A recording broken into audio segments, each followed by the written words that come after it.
पर भी लेन जात है दुनिया, हमरा ज्ञान किन्हें ना सुनिया। अब यहाँ एक प्रश्न आया इसके अंदर कि संसारी दी गल्ला चिन्ह ना बूझे सब जुगैरे नू। एक बहन आई, एक बहन ने हमारी दीक्षा ले ली थी। उस बहन की बहन जो है, उसका पति शराब बहुत पीता था, और जिस बहन ने यहाँ दीक्षा ली थी उसका भी ऐसी सतीथी थी। उसके पति ने शराब छोड़ दी थी और नाम ले लिया, और एक बिल्कुल स्वर्ग के तुल घर हो रहा था।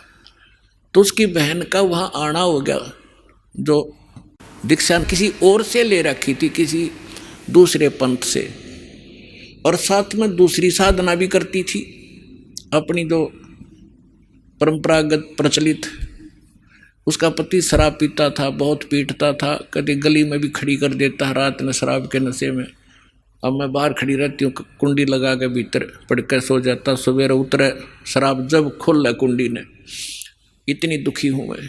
तो उस बहन ने कहा कि आप मेरे गुरुजी के पास चलो, वहाँ नाम ले लो और तेरा पति भी शराब छोड़ देगा। तो वह बहन अपनी बहन के साथ हमारे पास आ गई करोथा आश्रम में।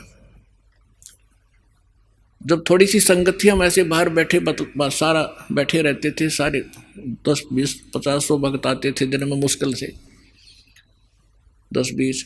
तो मैंने पूछा बहन कहाँ से आई? तो उसने बता दिया मेरी सिस्टर है, और इसका पति बहुत शराब पीता है, और रोज पीता है, इसने बुरा हाल कर रखा है इसका, और नौकरी करता है, एक चवन्नी घर पर नहीं छोड़ता, सारी पी जाता है, बच्चे भी भूखे रहते हैं कई बार। तो मैंने कहा बहन फिर दीक्षा लेनी पड़ेगी आपने, भगवान फिर धीरे धीरे सद्बुद्धि देता है, परिवार के अंदर भगवान प्रवेश हो जाता है, और ये पितृभूत भी प्रवेश करके वहाँ उत्पात मचाते रहते हैं, फिर वो भाग जाते हैं, सद्बुद्धि आती है। तो मैंने पूछा आप क्या साधना करते हो? उसने बता दी मैं ऐसे ऐसे धन धन सतगुरु अणा का नाम ले लिया, गुरु जी का ले रही हूँ 4-5 वर्ष से।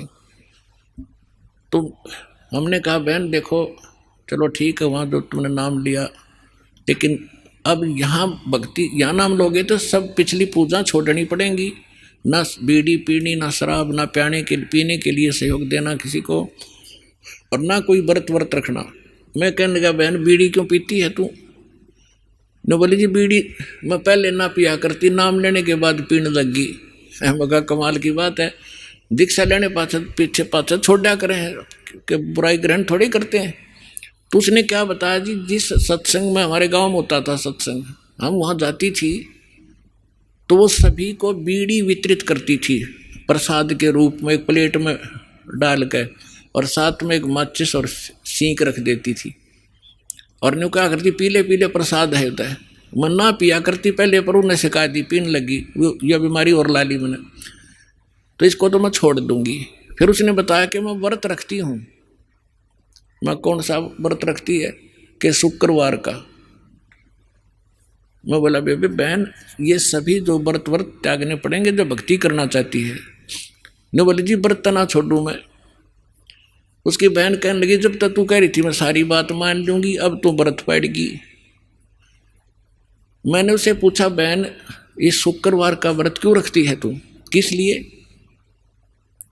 तो वो कहने लगी कि मैंने कथा, क्या क्रिया होती है इसमें, क्या लाभ है इससे? वह कथा सुनाती है कि एक का पति विदेश चला गया था कोई काम धंधे के लिए, ऐसी कथा है। संतोषी माता के व्रत, शुक्रवार के व्रत से क्या लाभ है वो बताने लगी। और फिर उसकी काफ़ी वर्ष हो गए थे, उसके पति ने दूर चला गया, उसका भूल पड़ गई, घर नहीं आया। संतोषी माता एक बहन को दिखाई दी उसको, जिसका पति बाहर गया हुआ था दूर देश में, और उसने बताया कि तू मेरे 16 शुक्रवार के व्रत रख ले, तेरा पति घर आ जाएगा। तो उसने 16 शुक्रवार के व्रत रखे, और 16वां शुक्रवार का जो व्रत था उसका पति घर आ गया, इसलिए उसकी पूजा करती हूँ। और मैं 13 रोज आवर रोज गड़े तो गड्ढे की शुक्रवार के व्रत ने अकल की चोर।